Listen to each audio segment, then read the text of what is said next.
I would like to acknowledge the traditional owners and custodians of the land on which we are recording this podcast, the Bidjigal and Gadigal people of the Eora Nation. We pay respects to elders past and present and extend our respect to Aboriginal and Torres Strait Islander people from all nations of this land.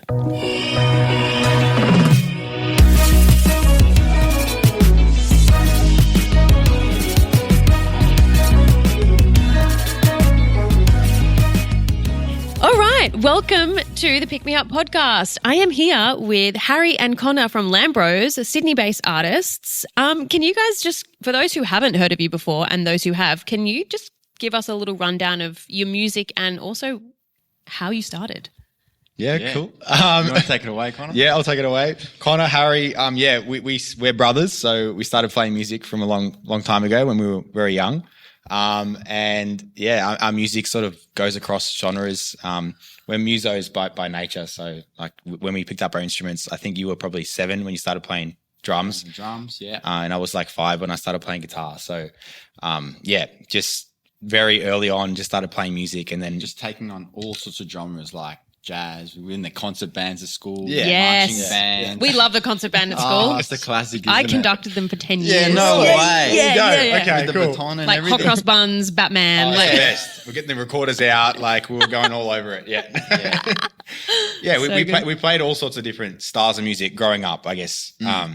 And then naturally we started jamming out when we got old enough and like listening to, types of music that we liked. And then it sort of slowly evolved into doing it more formally. And then we ended up forming LamBros almost by accident when we went busking one time. So yeah. Yeah, can you tell that story? I've only seen it in written form, but like to hear it told would be cool. Yeah. Well, we're sort of from the northern beaches and we go down to like Manly in the Corso there.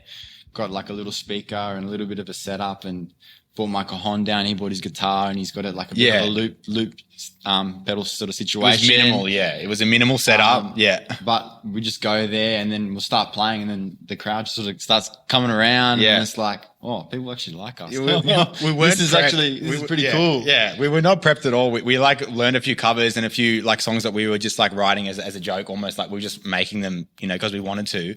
And then we took the whole setup down, like small setup, started playing exactly as you said. The people just started gathering around and then more people gathered around and then we were like, oh, we'll just keep playing. So we played for like 2.5 hours and it was just like a show, like genuinely just turned into like a show. Everyone was just, carrying on and having a great time. And then I was going to say Connor was underage at that time, and then this dude it was the Manly Boat Shed. He sort of came up to us and said, "Oh, I've got to get you to come and play at the boat shed, the boatie." Yeah. And we're like, "Oh yeah, okay." Yeah, we had the guy from the boat shed. I think there was a guy from the Stain came over and gave us his card, and then a few other bars and pubs and stuff in Manly.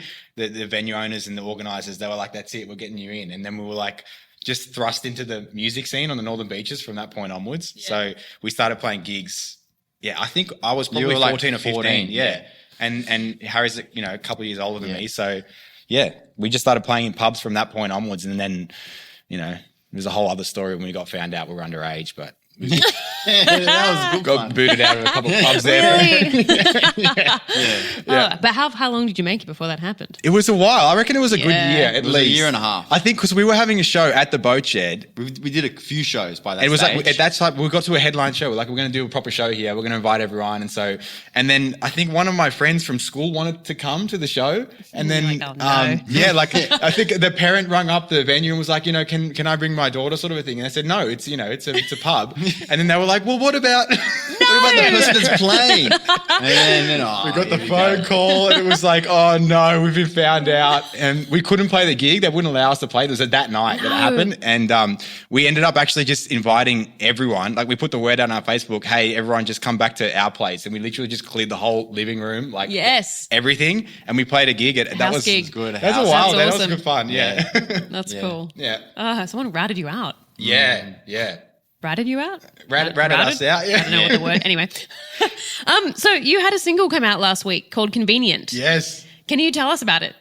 Yeah, it's. I like it. I think it's a cool. jam. it's a bit of a different field for us in Yeah. terms of the genre, but it's sort of got those real sort of smooth Tom Misch vibes, like Silk Sonic sort of style. We're sort of trying to go for that sort of sound, but like it was just amazing, like writing it in the studio and just jamming it together, and like the production elements and all that. It's really sort of cool for us doing something a little bit different from what we usually do, sort of a thing. Yeah, we love our like funk and soul and neo soul, but we haven't released a lot of that style of music. We play it live fairly often, but we just hadn't gotten in the studio and written something like that before. So yeah, we decided to jump into it and just go with the flow a bit in the studio. It's still got the LamBros elements of like the bit of the outro, and like the guitar solos, and it definitely is very LamBros, but it's like our own still take. us, yeah.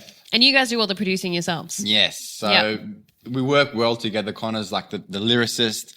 We do the music songwriting together, and then I do the production, mixing and mastering. And then Connor's like always telling me, "Oh, you got to do this, you got to do that." And then like we fight all the time, but that's the beauty of the it. brothers. Yeah. That's the brother love. Brother element. Yeah, for but sure. I think that's what makes it great. Like, just us coming together. We've both got our strong points, and then yeah, that's what we come out with. Yeah, nice. Convenient, yeah. And what was there? Was there any specific inspiration behind that? Behind Convenient? Yeah, it's an interesting one. It's like it's a song that it's funny because when we write, we're influenced by where we are in our lives and also what's happening around us. I feel like a lot of songwriters will say the same thing. It's like you might watch a movie and it'll inspire you to write a song, or like you might feel a certain way or something's happening in your life and you just you feel in that like mood, and then you end up writing a song in that way. Yeah. So yeah, at the time, whatever we were consuming and whatever we were, going through at the time, whatever was happening in our lives, friends and family stories and stuff like that.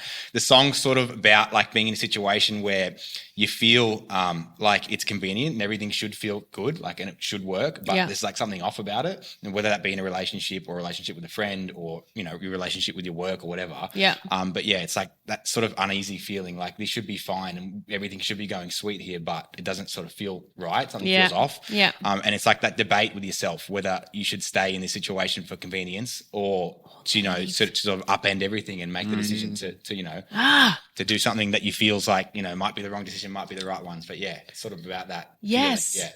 And I feel like people and humans go through that all the time. Yeah. Because it's like, well, this is just the easy option. It's convenient. So I don't want to like rock the boat. Yeah, totally. It's 100% that. That's like the vibe here. It's like, should I stay or should I change things up? It's convenient, should be good, it should be fine. Why does it not feel fine? Yes.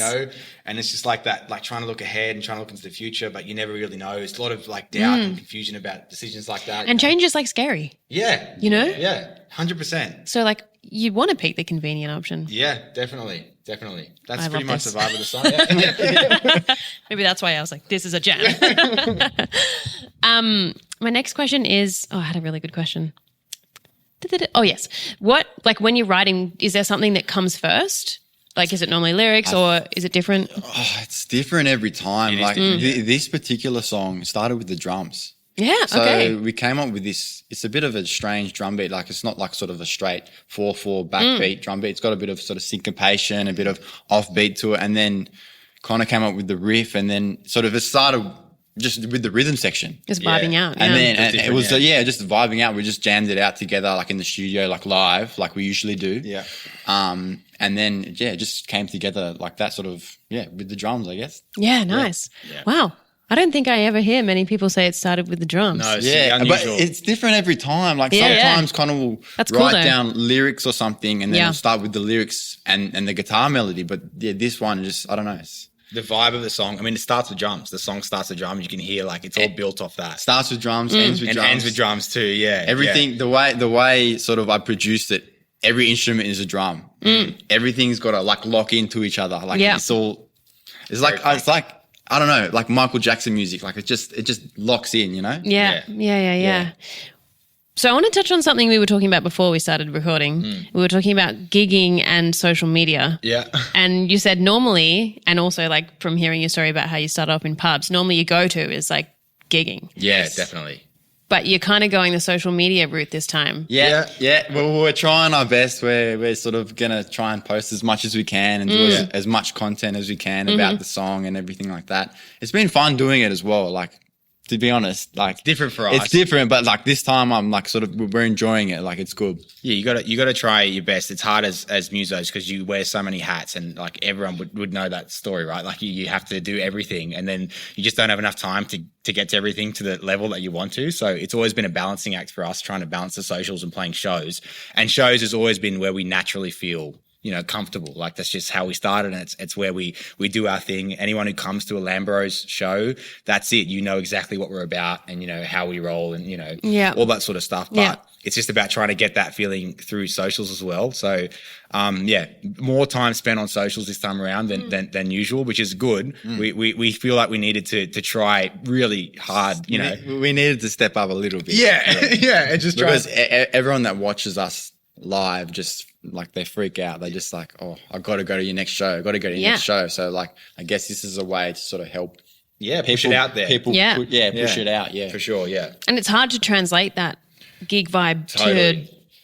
Totally. Screen. It is. Yeah, and if the most prominent like social styles that people post about are like lip syncs. Like they're not actual live, Yeah. Even though there is a bit of that out there, it's not like the most popular style that you could just throw together quickly. So even our social posts that we're doing now, everything's mostly live. So like we're doing things, we are playing it as if we're playing a gig, or we're composing something or making something and trying to really push across who we are, but on socials, which is just such a hard balance to get. But yeah.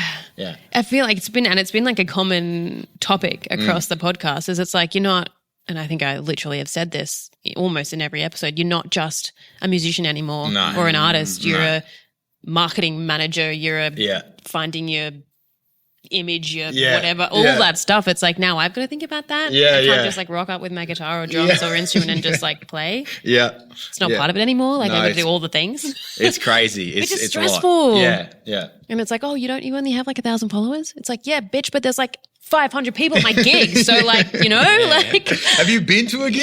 Yeah. Have you seen what happens at the gig? It's a bit like that. Yeah, it's a definitely. hard balance. Yeah. Is there anything else you guys want to touch on in terms of your music, your new single coming up? We've got some cool shows coming up. Yeah, true. We've got a great one coming up at Waywoods. The dates are in we're not going to say yet. May. Sometime in May. Hit up the socials and you'll pop it on your socials. Yeah. Keep your eye out. Yeah, we're going to do some really cool stuff. And this song live, we're so excited about playing Convenient live. So we're always stepping up the show. If you've been to a LamBros show before, you know what you're going to get, but we're always going to top it. And then if you haven't been to a LamBros show, then Get there. It's worth it. Trust me. That's where it's at for sure. Yeah. We've got some cool stuff coming. Yeah. Awesome. So our next section is top 3. And your top 3 topic today is your top 3 words. Words. Oh, here we go. Words for the drummer. Drums, your sticks, top 3 cymbals. words. I know. Yeah. I'm going to, because I'll do it with you. Okay. Yeah. One of my favorite words is bubble. I don't know why. It's just really fun to say. Okay, yeah, sure. So I'm just going to put that out there as like one of my top 3. Bubble. See? Yeah. Was that fun? Yeah, it's cool. I like bubble. It's a good word. What have we been feeling with this one? Like, is it relate to the song or just in general? In general. Favorite word? Yeah. Top 3 words. that is a hard one. That is so hard. There's lots of words. Yeah. There's a few words out there. Yep. Gee. I like the word lips. Lips. I feel like that is a good word. It's a nice word. It's just nice. It is a nice Short. word. Yeah. Oh, Easy to rolls spell. off the I'm so tongue. bad at spelling. So Yeah, it's easy to spell. I think when writing, it always feels nice to do like it's called like sibilants. I think like when you get like double S or Yes. like when you have like 2 plosive sounds like double P's or double B's, like when you put words together like in that way. I'm trying to think if I did it. give us a phrase. Yeah. I don't know. Like Come on, like quick. like if you sound like softly spoken, like Yeah. just having those like letters together, it gives like a vibe. Just That's a on nice its own. phrase too. Yeah, softly Yeah. spoken. That I'm sure I've used that in a song before. Yeah. Let's go with that. That can be one. I feel like that's a good. That's like That's a one little word. phrase. Yeah. And lips. That was 2. Yeah. Okay. Come on. What's another one? Oh man. Like, can we do like Greek words? Yeah. We got Greek background. Yeah. That still counts, doesn't it? Yeah. 100%. Yeah, but no, hold on. I shouldn't say Greek swear words. So No, swearing. This is a PG podcast. no, I don't know. I said bitch before, so I've set the standard. what's another word that we like to use in our writing and everything? I don't know. I always think also maybe like earthy. Like I like that because that sort of is us as LamBros. We've always sort of described ourselves. We can't give a genre. It's too difficult to try and pin ourselves down as a genre, but earthy is like a good way to describe our sound and our vibe and like what we do, sort of a thing. Yeah. Try and be down to earth with our music and like down to earth with our message and songs and all stuff. Just all very sort of natural. So That's a good word. yeah. Earthy's pretty good. I like Yeah. earthy, yeah. Or dirt. Dirt. Yeah, dirt. Dirt. He's going to go with It's earthy. short. I'm going to go with dirt. Yeah, okay, that's it. Done. Oh, jeez. So we've got earthy and dirt, earthy, Yeah. Earthy's softly nice. spoken, and Yeah. lips. Yeah. That's a good top 3. Yeah. It's all right. That's pretty good. I reckon that's good. all right. I'm still at bubble. A bubble, you can't diss the bubble. Oh, that's just a nice word. Just bubble. Yeah. Bubble. Yeah. Bubble. This is going to be a great segment of just a bit of ASMR. Yeah. Bubble. Bubble. Lips. Lips. Softly spoken. Yep. Softly spoken. Yes. Yes. Yeah. Oh, geez. Perfect. Next section. Because I don't have any more words. I'm a bubble. That's where we're at today. That's it. Sticking with bubble. On air. On air. That's yeah. 3. Bubble on air. There you go. Is about mental health. So the Listen Up community is such a magical community, and it's really important in this space to, it's such a supportive environment, and that's the whole purpose of it, is just building that community where everyone's comfortable to share and perform and support each other in this kind of industry that can be anything from easy to beyond difficult. Yeah.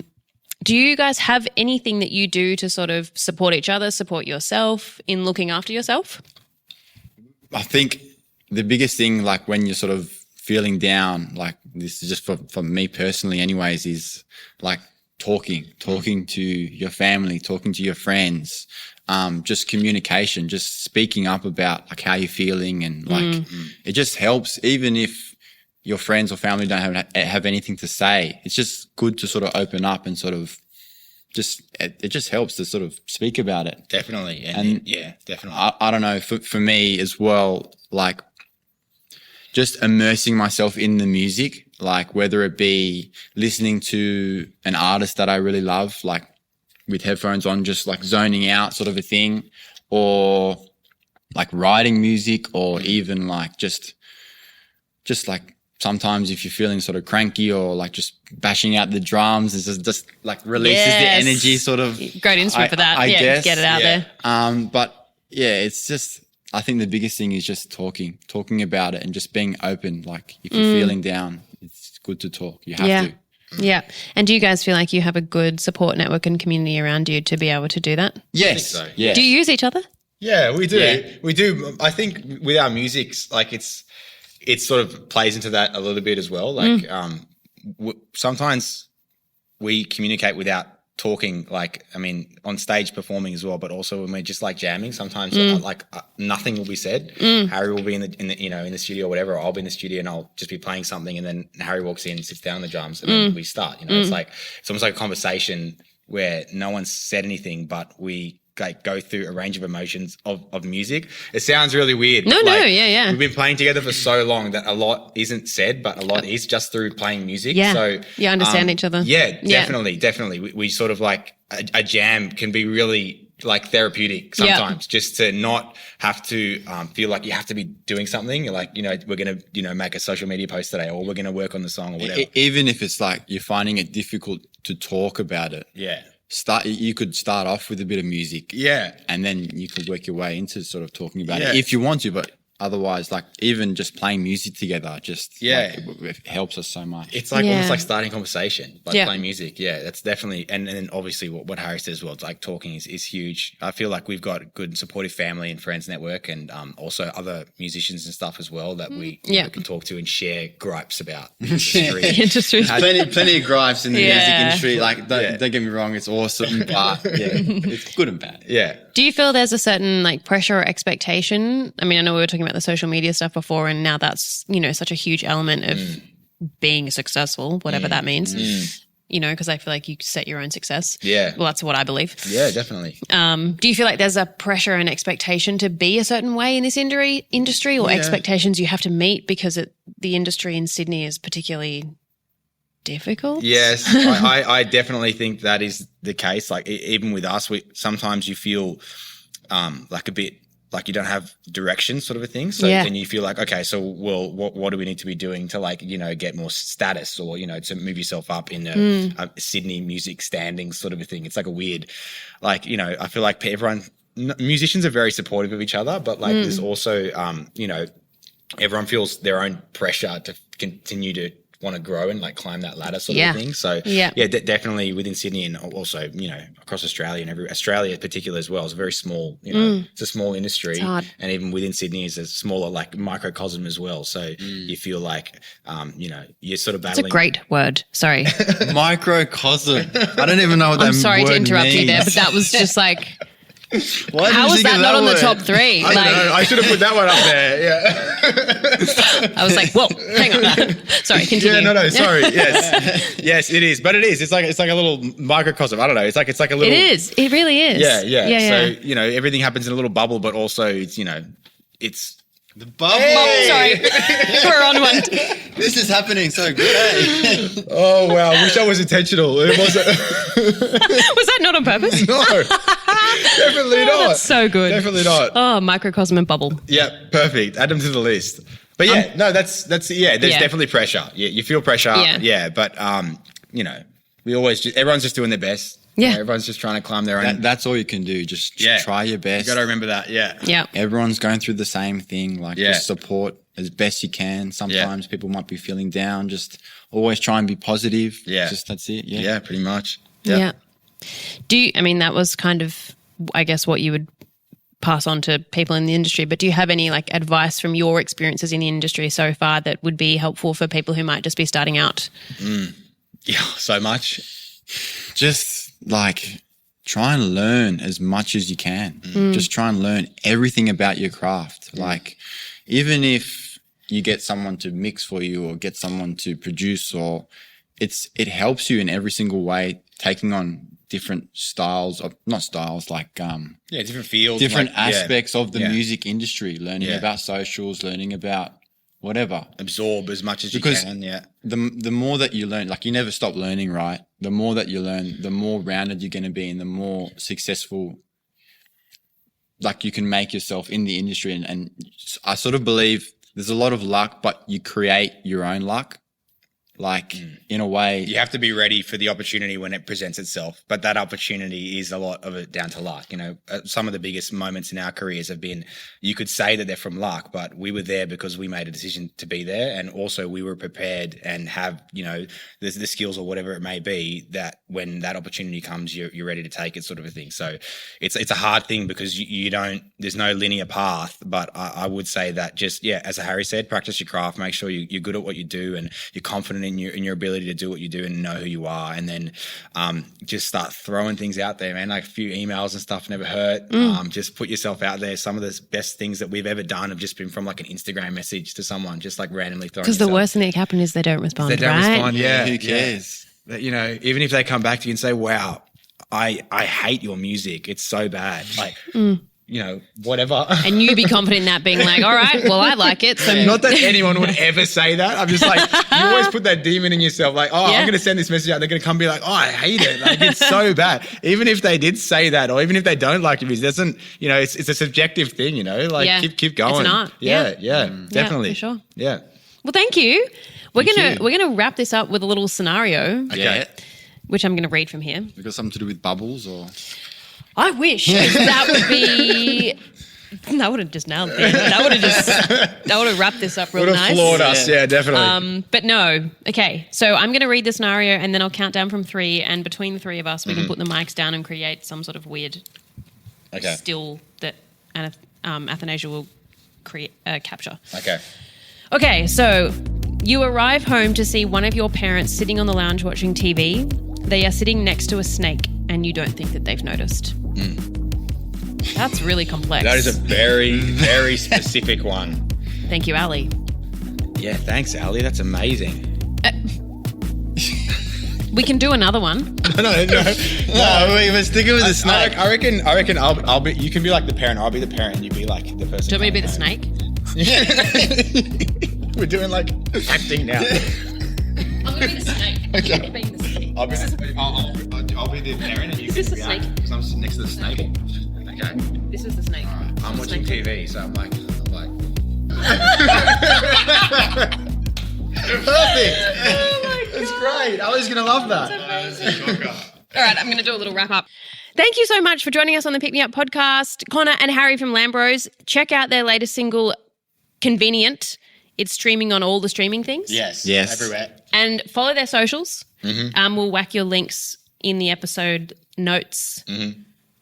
Thank you. Thanks for having us. Thanks for having us. Yeah, it's been great. Bye. Bye.